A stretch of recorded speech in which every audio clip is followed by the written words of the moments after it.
जय बाबा नीम करोली। जय श्री राम। भक्तों, बाबा नीम करोली का संपूर्ण जीवन अलौकिक क्रियाकलापों से भरा हुआ है। कोई भी शक्ति उन्हें एक जगह बांध कर नहीं रख सकती। बाबा वायु के वेग से क्षण भर में कहीं भी अवतरित हो जाते। उन्हें कमरे में कैद करना असंभव था। भक्तों, हमने बाबा की अनेकों अलौकिक घटनाएं, लीलाएं और प्रसंगों के बारे में चर्चा की है। भक्तों, आज भी हम बाबा के अनसुने प्रसंगों पर चर्चा करेंगे और देखेंगे कि बाबा ने अपने भक्तों का कितना कल्याण किया है। भक्तों, एक बार की बात है, बाबा दिल्ली के बिरला मंदिर में बनी कुटिया में विश्राम कर रहे थे। उनके पास कुछ बांग्लादेशी मित्र के साथ बाबा का एक भक्त भी आया। वह बांग्लादेशी बहुत व्याकुल स्थिति में था। इससे पहले कि वह बांग्लादेशी बाबा को अपनी समस्या बताता, बाबा ने उससे कहा, तुम्हारा भाई दुश्मनों की कैद से जल्दी बाहर आ जाएगा। वह देश का शहंशाह बनेगा। और कुछ रुककर बाबा फिर बोले, जाओ, अब तुम्हें अपना समय भाई की अगवानी की तैयारी में लगाना है, यहाँ पर नहीं। भक्तों, उस समय उस व्यक्ति को बाबा की सारी बातें नामुमकिन लग रही थी। ऐसा कैसे होगा,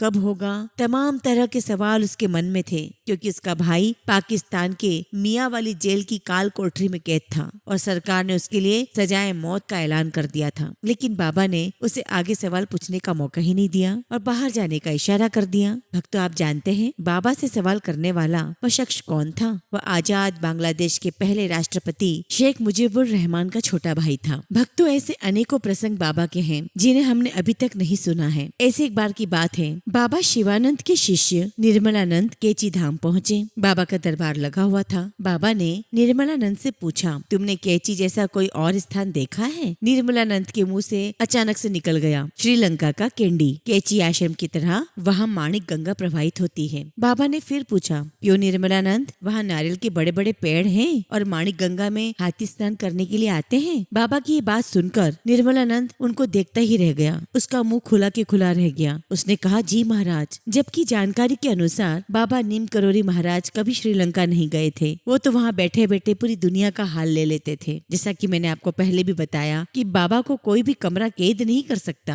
वो अपने भक्तों को चमत्कार दिखाने के लिए कहीं भी पहुँच सकते हैं। भक्तों, एक बार का ऐसा एक बहुत ही प्यारा किस्सा है। एक बार की बात है, केची धाम आश्रम में भंडारा होना था। बड़ी संख्या में लोग भंडारे का प्रसाद ग्रहण करने आए थे। लेकिन इस दौरान अचानक से घी कम पड़ गया। बाबा नीम करोली के भक्तों ने इस बात की जानकारी उन तक पहुंचाई। नीम करोली बाबा जी ने अपने भक्तों से कहा, चिंता मत करो, पास बहरी गंगा नदी में से 2 डब्बे भर के जल ले आओ। भक्तों ने वैसे ही किया। वह गंगा जल भरकर ले आए और कढ़ाई में डाल दिया। बाबा नीम करोली के चमत्कार से कढ़ाई में डाला जल देशी घी में बदल गया और उसमें गर्मा गर्म पूड़ियां तली जाने लगी। सभी भक्त यह देखकर हैरान रह गए। दूसरे दिन बाबा के आदेश पर 2 कनस्तर देसी घी बाजार से लाकर गंगा मैया को वापस कर दिया गया और घी नदी में प्रवाहित कर दिया। बड़ी अद्भुत लीला रचते थे बाबा। ऐसे एक बार की बात है, प्रयाग में 1966 में कुंभ मेले में रात को ब्रह्मचारी बाबा ने अपने एक भक्त से धीमे से कहा, कितना अच्छा होता यदि इस समय एक प्याला गरम गरम चाय मिल जाती। उनके कैंप में रात के उस वक्त दूध खत्म हो चुका था। नीम करोली बाबा ने उनकी बात को सुन लिया था और पूछा, क्या चाय पीनी है? फिर बाबा ने अपने शिष्य से कहा, बाल्टी लेकर गंगा मैया के पास जाओ और उनसे कहो, हम दूध लेकर जा रहे हैं, सुबह वापस आपको लौटा देंगे। भक्त बाबा जी की बात सुनकर चुपचाप गंगा जी के पास गया। उसने गंगा जी में से गंगा जल भरा और वापस आ गया।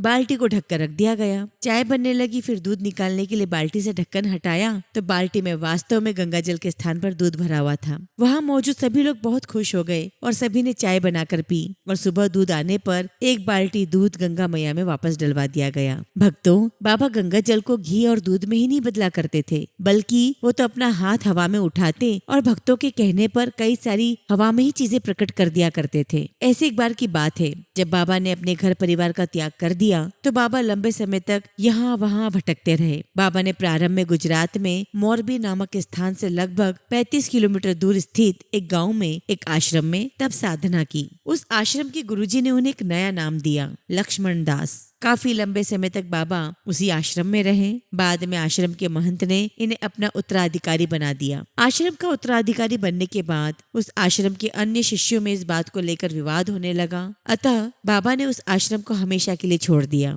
आश्रम को छोड़ने के बाद बाबा नीम करोली घूमते घूमते राजकोट के निकट बवानिया नामक गाँव में पहुँचे। उस गाँव में उन्होंने तालाब के किनारे एक हनुमान मंदिर की स्थापना की। कहा जाता है कि उस तालाब में बाबा घंटों खड़े रहकर तपस्या करते थे और इसी कारण उस गांव और आसपास के लोग इन्हें तलैया बाबा कहकर बुलाने लगे। तालाब के अंदर तपस्या के दौरान ही स्थानीय लोग महाराज से मिलते और बाबा को तालाब में खड़े होने पर उनसे अलग अलग चीजें खाने की मांग करते और बाबा अपना हाथ हवा में घुमाकर उन्हें वह चीजें दे दिया करते थे। उदाहरण के तौर पर मान लीजिए कि किसी भक्त ने जलेबी खाने की इच्छा जाहिर की तो बाबा तुरंत हवा में हाथ घुमाकर उसे जलेबी खाने को दे देते। और फिर बाद में बाबा ने 1970 में रमाबाई नामक एक संत को वह आश्रम सौंप दिया और बाबा वहाँ से चले गए। ये प्रसंग बाबा की उदारता को दिखाता है, बाबा की महानता को दिखाता है कि उन्हें किसी आश्रम की आवश्यकता नहीं थी, उन्हें किसी आश्रम के महंत बनने की लालसा नहीं थी। वे तो सिर्फ अपने भक्तों का कल्याण करना चाहते थे,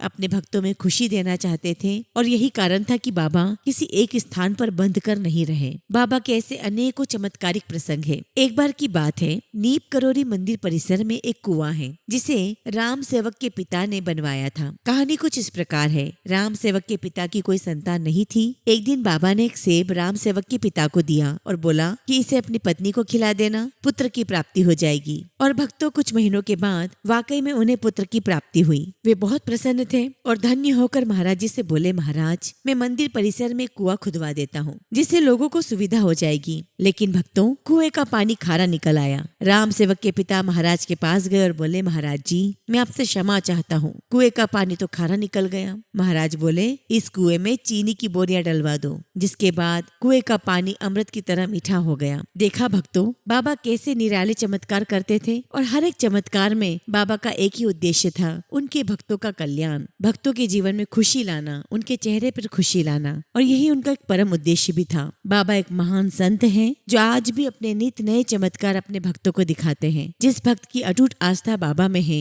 बाबा उन्हें निराश नहीं होने देते। बाबा उनकी परेशानियां तो दूर कर ही रहे हैं, उन्हें चमत्कार भी दिखा रहे हैं और अपना प्रेम भी उन पर बरसा रहे हैं। भक्तों ऐसे कई अनेकों प्रसंग अभी शेष हैं जिन्हें हमें सुनना बाकी है और उनमें से कुछ और प्रसंग हम अपनी अगली वीडियो में आपसे साझा करेंगे। जय बाबा नीम करोली, जय श्री राम।